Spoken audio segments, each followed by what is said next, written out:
good to be here. Thank you, everybody, for coming. I know you braved the rain, and you're also missing the Wizards game on TV, which I know really is a tough one to miss. They're playing the Celtics right now, but I haven't seen the score, but I can guess what's going on. It's been a really rough couple of years for the Wizards, and I became a fan this season, actually.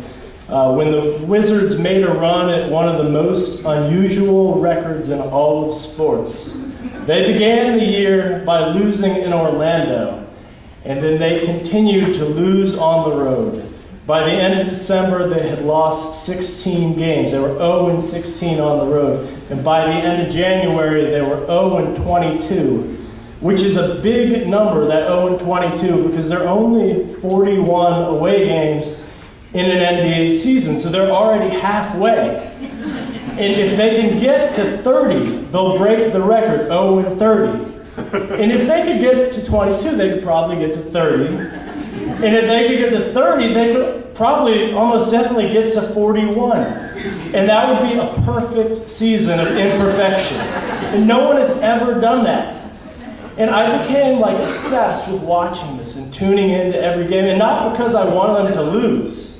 But if you're a person like me and you have this crazy fear of failure, and you have this shame and guilt that you feel over every mistake you make your whole life, and you carry that around with you to the point where at times it gets debilitating and it gets hard to actually do stuff, then to watch something like this, to watch the Wizards who are on this national tour, like a road show of failure, city to city, failing. It's inspirational. That's the way it became for me to watch this. And really this winter was rough on a personal level, really dating back the culmination of a really difficult 2 years for me. When I failed in my career to a point where I had started this winter searching for other jobs. I failed in my relationships, and not just in my romantic relationships, but I failed to keep in touch with people. I failed just to maintain friends. And as I continued to fail in my career, I became more and more standoffish. I didn't want to put myself out there because I felt so bad about myself. And then I started to fail financially even worse, to the point where I had to come back home. So I started tuning in around 0-22 and watching 0-23, 0-24, 0-25. And then when they won that one game against the Cavaliers to avoid 0-26, I started searching for other heroes of that genre. Who else could I look to that just kept failing? And so, I really did start researching. I hit the Google, I'm looking at books. I found a book, a memoir by Marcia Clark. Do you remember Marcia Clark? She was the prosecutor who lost the OJ case. She wrote a memoir about losing the OJ case. And from what I read, it's horrible. It's not even a good book. But she made $4.2 million on that book. So, a lot of people say, 2 negatives don't equal a positive. For Marcia Clark, yes, it did. And I started looking elsewhere, could this be true? And I'd find stuff conceptually, like divorce. You have one divorce, that's a failure. And if you have 2, it's you can't win. But if you have 3 divorces, do you know what kind of people have 3 divorces? Rock stars have 3 divorces. Sinatra had 3 divorces. Liz Taylor had 7 divorces. 7. She was a fashion icon. She was, a worldwide acclaimed actress. She was also a senator's wife, and then a senator's ex-wife. Liz Taylor was enormous, and I know, my mom's listening to this and thinking, I don't really follow, Liz Taylor. I don't like her or her divorces. But my mom is wearing Liz Taylor perfume. And you can't get much bigger than Liz Taylor. So I'm looking for this elsewhere, maybe I could find a hero like this. And the man I came across, finally, was someone we've probably all heard the name of somewhere in our lives, George Armstrong Custer. Custer is like one of the most prolific failures in American history. It begins his adult life at West Point. He's a cadet. And Custer graduates dead last in his class.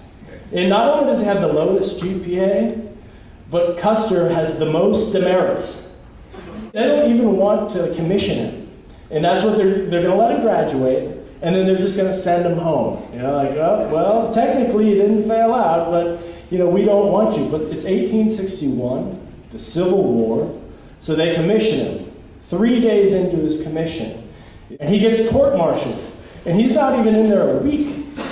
But they can't really do anything to him. They need officers that badly. So they send him out to his first post. He's like a messenger, basically like doing admin work. What happens next is something that historians and biographers, they still debate about this today, of how it happened, or why it happened. But what happened is that Custer gets orders. It says, you know, George Armstrong Custer has been promoted to Brigadier General. Let me put this in context, you know. You're 23 years old, you graduated from college, you got like your first job, you know, you're working, doing admin for, say, like the branch office of some national chain, you know, here in D.C., and one day you sit down and you get an email. You know, it's from corporate, it's from the CEO, and it says, you know, you've been promoted to president of the company.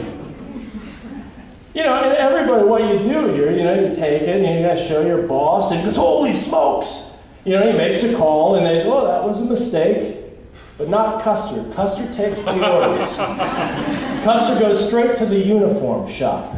He gets himself outfitted in that full Brigadier General uniform, and he's walking out now. Soldiers are saluting him. They're going, wasn't that guy a lieutenant? You know, but he walks this way all the way into headquarters, shows up, you know, General Custer here.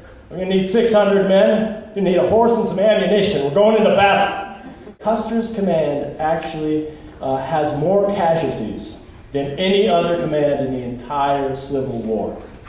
And Custer is sort of magnum opus, if you will. Custer's major achievement, if you can call it that, is, of course, the Battle of Little Bighorn, Custer's last stand. And what happens here is that Custer, he defies direct orders, which are to wait one day before the attack for 1,200 troops who are on the way as a reinforcement. And Custer decides that, you know, we don't need them. And he goes in on the attack, and his 600 men are outnumbered 3-1. Almost everybody dies. If you read about Custer, the one thing that, like, all historians and biographers agree upon is that the main driving force in Custer's life, like more than anything else, was to become famous. And not just famous, but a famous hero.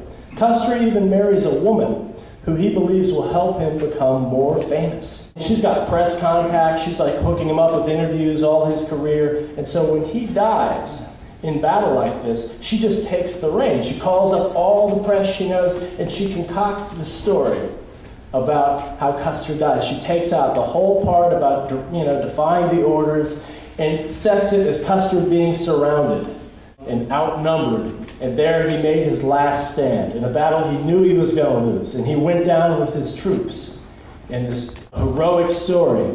And it works because the military, they're not going to contradict this. They're so embarrassed about what happened. They just go along with the whole thing. Custer's failure becomes Custer's success. And it became like an odd thing, you know, when I'd have those really bad days that I'd be so full of shame and failure, of like, I couldn't even get out of bed. And I would think, and honestly, I would think this. I'd think, you know, all you gotta do is get up, you know, put a smile on your face, and it doesn't matter if you don't meet all your expectations. Just get up and just keep failing. Just keep failing. You know, like, what would Custer do? You know, WWCD. You know, a bracelet on the back, it would say, just keep failing. And it did. It became so, like, in a weird way, it allowed me just to continue. Because, you know, Custer did get to be exactly what he wanted to become. And if you have something that you want to become in your life, or you have aspirations, you face, you know, tremendous amounts of failure. Like, the greater your aspirations, the more you're going to fail. And you have to deal with that, and it's an art. And failure is an art, is it not? Like, I would watch the Wizards game and I would get that feeling like I was watching a master artist working in his medium. Every now and then you'll hear this. Babe Ruth set the Major League Baseball all-time strikeout record. But he didn't just set it. He held that record for 38 years. 38 years. You know how many times you have to strike out to set a record that stands for 38 years? Ruth struck out twice as often as the other players in his era. So much so that everybody would kid him about it. Coaches, the press, oh, he either hits it into the heavens or he just tumbles to the ground trying. It made me think of just the way I want to live my life, I just don't want to be the coward in the corner. You don't want to be hiding in the basement off somewhere ashamed of yourself. Stand up and look life in the eye. And if necessary, just be George Custer. Just keep failing. Be Babe Ruth. Step up to the plate, point to the fence, swing so hard you fall down when you miss.